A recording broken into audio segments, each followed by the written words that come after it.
Hello. यंदाची दिवाळी ना माझ्यासाठी खूप स्पेशल आहे आणि का ते मी तुम्हाला समोर सांगतेच. त्याआधी हे बघा, पूर्ण हे मला आवरून घ्यायचे आहेत. हे सगळे स्वीट्सचे डबे आहेत, म्हणजेच मिठाईचे. आणि हे ज्यांना ज्यांना आम्हाला द्यायचे आहेत त्या आधीच आम्ही आणून ठेवलेत, कारण त्या दिवशी एवढी गडबड होते आणि ऐनवेळी काहीच मिळत नाही. आणि हे पूर्ण असं लिस्ट वगैरे काढून पूर्ण आम्ही सगळं सामान आधी आणून ठेवले. त्याआधी मला सगळी ही आवराआवर करून घ्यायची आहे, कारण आता दिवाळी चालू झाली की गिफ्ट्स येत जातात आणि मग ती जागा पूर्ण रिकामी झाली पाहिजे. बरं, त्याआधी आम्ही सकाळी सकाळी छान सगळ्यांच्या अंघोळ्या झाल्यात, मस्त उठणं आणि साबण लावून. आणि मी म्हटलं आता सगळा फराळ काढते आणि सगळ्यांना देते. बरं, मी आत्ताच म्हटलं की दिवाळी ही माझ्यासाठी स्पेशल आहे.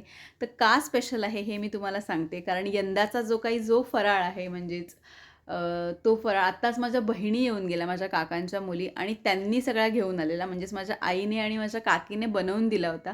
त्याच्यामुळे यावेळेला दिवाळीला मला पूर्ण आराम होता. म्हणजे मला एकदम असं सगळी बाहेरची कामं किंवा घरची थोडीफार अशी करण्यासाठी वेळ मिळाला. आणि फराळाचं मला फार टेन्शन असतं, कारण नेहमी एकट्यानं करावं लागतो आणि याआधी कधी केलेलं नसतं. त्याच्यामुळे ना पूर्ण घाईघाई होऊन जाते.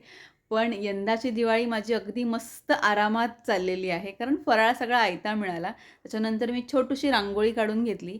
आणि रांगोळी किती पण छोटीशी काढा, जो पसारा जो होतो ना तो आवरायला फार कंटाळा येतो. बरं, ते सगळं मी आवरून घेतले आणि संध्याकाळी लक्ष्मीपूजनासाठी तयार झाले.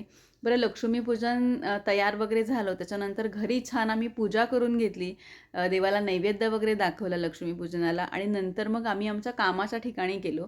तिकडे पण छान पूजा वगैरे केली. तिकडे आम्ही मस्त सेलिब्रेशन केलं दिवाळीचं आणि सगळ्यांना स्वीट्स वगैरे दिले. त्याच्यानंतर तिकडे आम्ही फटाके वगैरे फोडले आणि मग घरी आलो, जेवलो आणि परत आम्ही लगेचच अगदी आमच्या सोसायटीमध्ये खाली फटाके फोडतात रात्रीचे, सो तिकडे गेलो. कारण रात्री सगळेजण पूजा वगैरे करतात, जेवून वगैरे त्याच्यानंतर खाली येतात सोसायटीमध्ये आणि छान भेटतात, दिवाळी एकमेकांना विश करतात आणि मग मनसोक्त फटाके फोडतात. ऑफकोर्स काही लोकांना फटाके फोडणं आवडत असेल नसेल, पण आम्हाला छान वाटतं, कारण हा एकच दिवस असतो दिवाळीचा आणि मस्त आम्ही एन्जॉय करतो. फटाके मस्त फोडताना मजा येते, पण कधी-कधी ना अचानक फटाके फुटतात ना, त्याच्यामुळे भीती पण वाटते. आणि आता मी जी माळ लावली ती एकदमच म्हणजे अचानकच फुटली आणि ते बघून ॲक्चुअली मला सगळेजण हसत होते, कारण मी जशी पळाली तशी. आणि बस मोठे फटाके वगैरे सगळे लावून झाले. त्याच्यानंतर आम्ही जे छोटे-छोटे फटाके होते ते पण लावले आणि छान आता फटाके वगैरे लावून घरी जाऊ. असं मस्त एकदम आमची दिवाळी सेलिब्रेट झाली. दिवाळी पूर्ण असं म्हणता नाही येणार, कारण अजून पाडवा आहे, भाऊबीज आहे, अजून बरेच सण येणं बाकी आहे त्याच्यातले. आणि छान छान फोटोज वगैरे काढले आम्ही, कारण याच आठवणी असतात. आणि अशी आमची दिवाळी छान सेलिब्रेट झाली, म्हणजेच लक्ष्मीपूजन. बरं, तुमची कशी झाली मला नक्की कमेंट करून सांगा. Thank you so much for watching. Bye bye.